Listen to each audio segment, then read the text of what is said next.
All right, let's get to our topic for the week. It is week 5, and this week is all about carbs. I love this week, not only just because I love carbs, but because it's going to educate you on exactly what carbs do and what they are good for your body for.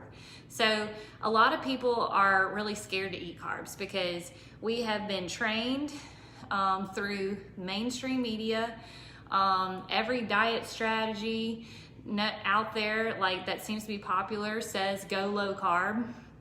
And one of the reasons why low carb works for a lot of people is because essentially you are cutting out a food group. So anytime you consistently change a variable in your intake, for example, take out a food group, a whole food group, your calorie intake is probably going to go down. And you do that consistently, then things change. And then also the fact that carbohydrates make you retain water, which is not necessarily a bad thing in the case if you're eating more whole food carbohydrates. So where not all carbs are good, but not all carbs are created equal. And especially when it comes to how it digests and does things in your body. Some carbs will digest slowly with higher fiber, and that helps it digest slowly, where your body actually can use the energy for certain processes and stuff within your body and use it for the right energy. Or it doesn't have a lot of fiber and it goes through and gets digested very quickly, and your body doesn't have enough time to do anything with it and it gets stored as fat. So in one of your lessons this week, I think it was Tuesday, maybe Monday, you got what is a smart carb. And a smart carb is a 1 ingredient carb, so a whole food carb that came from nature. So if you were ever in doubt of what type of carbs to eat, basically that's any kind of plant, all right? Some plants are denser in carbs. Some like starchier root veggies like potatoes and stuff like that are gonna be a little bit denser in calories, denser in carbs, but it doesn't mean that they're bad carbs. It just means you need to use portion sizes. But what we typically want to do is we don't want to be scared to eat carbohydrates. We just want to add more of the whole food carbohydrates within your diet. And I promise you will feel much, much better. I know for me personally, I tend to function a lot better whenever I do add in more starchy carbs, especially if my activity calls for it. Whereas a little bit later in the week, I think you're going to get this this lesson. It's called The Misunderstanding of Carbs, and it's going to kind of go through what that means, like as far as, you know, exercise, if you should go low carb or should you not, type of thing. But the main message in there is that carbs are good, and they have been demonized in a way, because if you do cut out that food group, you tend to lose weight very quickly. Now, what that weight is, it's probably a lot of water weight, but then also if you are cutting out calories, which would be whenever you go low carb, you are reducing the intake of calories, you are going to lose some actual body weight. I actually caught this live today. Good.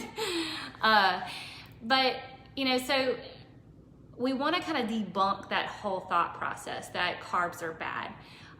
Smart carbs are very good for you. And so if you have been feeling like lethargic or just really run down and cranky, you know from your past, like for example, your past sleep lessons, that when you're tired and you're cranky, your brain actually needs that sugar, those carbohydrates to get to it. So that's why you start craving all the things, is when, you know, so whenever you get that foggy brain or, you know, just what they call it brain fog, or, you know, just really just out of sorts, and it's maybe because you've been going lower carb, well, that just is your body telling you, hey, I'm not getting enough of the things that are gonna actually help me function better. So it doesn't mean go crush some donuts. It just means add a sweet potato to your next meal or eat it right then. And I guarantee you'll probably feel a lot better once you start adding in those smart carbs. So if you haven't seen that lesson yet, definitely go back and listen to it or read it. It's got a lot of good stuff in there. It gives you examples of smart carbs. It talks a little bit about resistant starch. That's another big thing with whole food carbs, that resistant starch is within it, and it kind of acts the same way as fiber, as it doesn't fully absorb into your body. So like when you're measuring or calorie counting and macro counting, and a sweet potato that you're eating, like, you know, the half the sweet potato has 25 grams of carbohydrates in it. Well, it has resistant starch carbs, and it also has fiber, which is in that carb count. So not all of those carbs are getting actually absorbed in your body.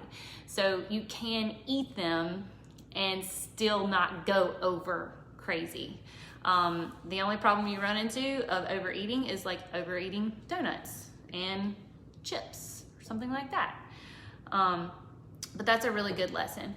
Let's backtrack a little bit. So the first lesson that you got this week was the recipe revamp lesson and assignment.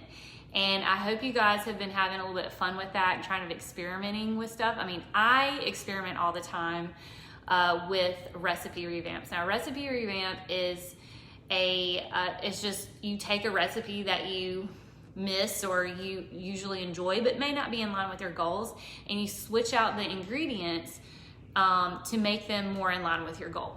Okay, so for example, like, I didn't even realize this, but yesterday I posted about the Caesar dressing that I made yesterday. I typically eat mostly dairy free, so I'm always trying to find ways to revamp some kind of creamy sauce or cheesy something, because I love it, but it doesn't agree with me, with my goals or my system. So yesterday I revamped a Caesar dressing, and it was fine. Like, it was delicious. And not all of my recipe revamps turn out good. Some are complete fails, and you will never see them. But it really gets you in the mindset of like, okay, this type of meal is not bad as long as I can kind of switch out some of the ingredients. So within that lesson, you get some tips on things that you can sub out. Like if you want something creamy, sometimes like, you know, yogurt replacements would do well to replace mayo, or even using avocado to make something creamy. A lot of times I've used avocado as a replacement in cheese, in salads. So, you know, even like for example, like a turkey burger salad that I want to like pile on some cheese or something like that, I used to use an avocado a lot of the times.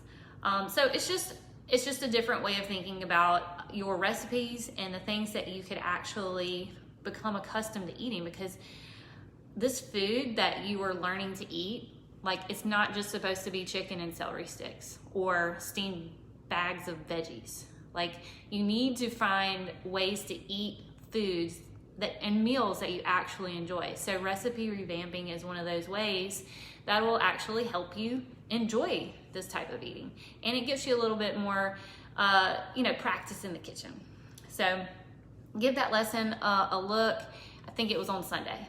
The last thing that we were going to talk about is gray area foods. So gray area foods, that lesson, I think it might be coming tomorrow on Thursday.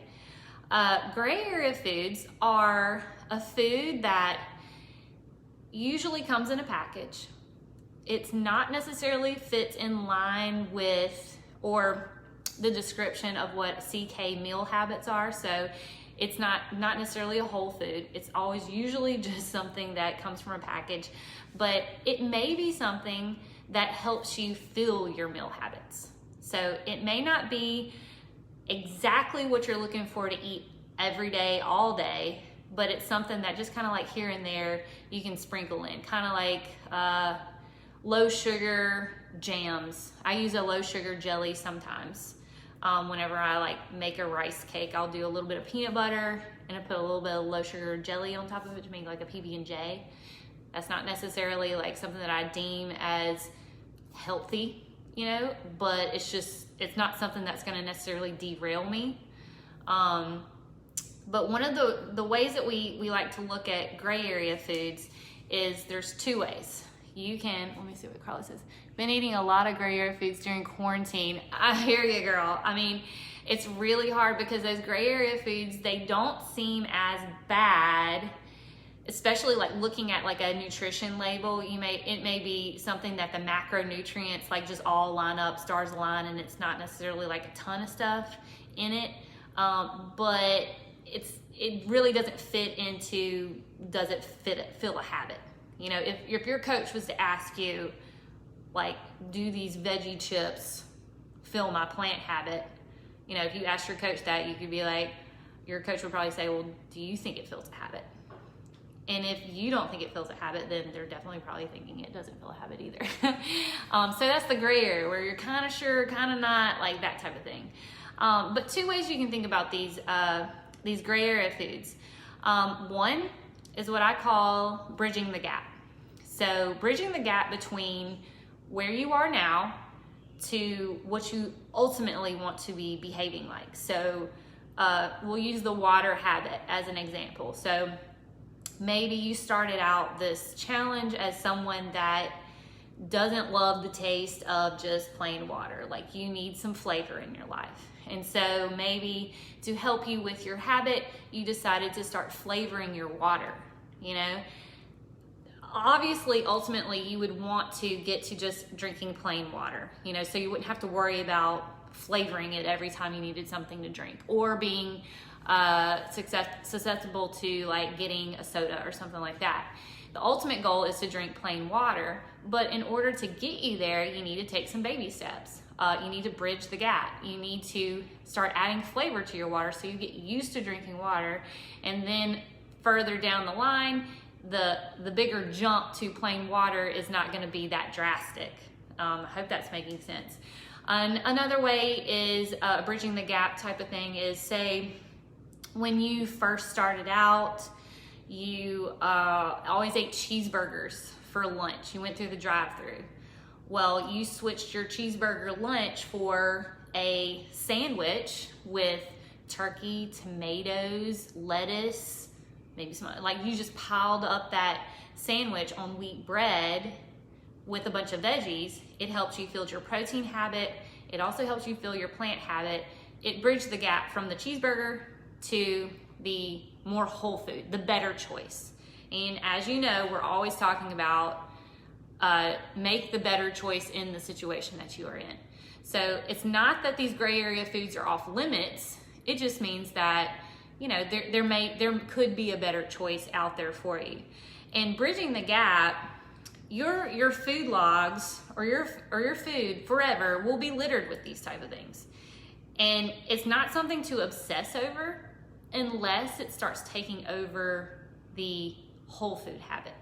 So if you start abusing it, say like, I don't know, you start using healthy desserts as a habit or as a meal replacement every single day. If you start trying to find like chips, another example of this, like reaching for an old habit way of thinking of gray area foods is like pork rinds. Like people that that aren't very educated in eating healthier type of foods, or in the habit of eating healthier type of foods, they try to gravitate towards these sometimes macro okay type of foods. But for example, like pork rinds, they are low carb. That's a big thing that people do. But what is that actually adding to your health? Like, is it wasted calories, or is it, you know, something that's going to sustain life? You know, help your cells and all the productions of it. So that's the other way you can think about gray area foods. Is it hindering you from breaking an old habit? So are you reaching for an old habit and trying to feed it new foods? I say this over and over again. Don't feed an old habit new foods. Whereas, you know, if you know that you love, I don't know, if you love pizza, I think we talked about this last week. If you love pizza and you're constantly trying to scratch that itch and trying to, eat Quest protein pizzas or whatever it is, that's never going to satisfy it, and it's actually going to hinder you from making the mental change that needs to happen. You need to just go ahead and eat that pizza and move on. You don't need to try to cover it up with these gimmicky type foods. So just to regroup, gray area foods can, one, either help you fill a habit. It can bridge the gap between where you are right now into making you better, as long as you don't abuse it, type of thing. Or it can go the opposite direction, and it can keep you reaching for old habits. So, if you're trying to make veggie chips work, if you're trying to make healthy desserts work, type of thing, don't kid yourself, is what we're saying when it comes to those type of foods. The only path to a healthy body and the body composition that you do want is through majority of whole foods. So yes, you can have gray area foods. Yes, you can eat chips. Yes, you can have birthday cake. But don't try to kid yourself when it comes down to it. Like, be honest with yourself and have common sense that say, like, if I keep eating this way, okay, I'm not going to get to that goal that maybe I have set out early on. I want to try to break the cycle. I want to try to, get to where I become the person that actually loves to add plants to my plate. I want to become the person that wants a full meal instead of all these snacky, gimmicky foods. That's what we're working towards. And no, you're not going to be perfect. Definitely during their quarantine, nobody was perfect. But that's what this time is for, is to help you practice and learn and fail and figure out what you actually do like to eat and actually what works for your body. So the gray area foods is one of my favorite lessons. I think it's tomorrow. I think it's on Thursday.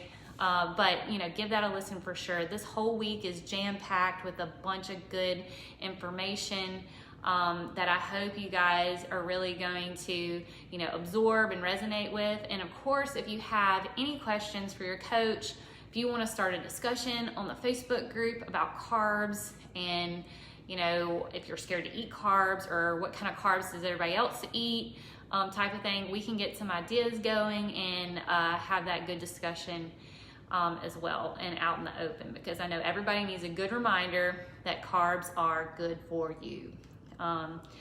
So I will leave it there. I hope I didn't ramble too long. I did not set a timer. I can talk about these things all day long. But if you have any questions, please feel free to ask or ask your coach. We are here to help you, and keep on going. We are almost halfway through the challenge. It's week 6 next week, and we are far from done. There's still plenty of time, plenty of lessons to be learned. So keep checking off those habits, and I will see you next week with another coach for the week 6 coaches chat. All right, bye guys.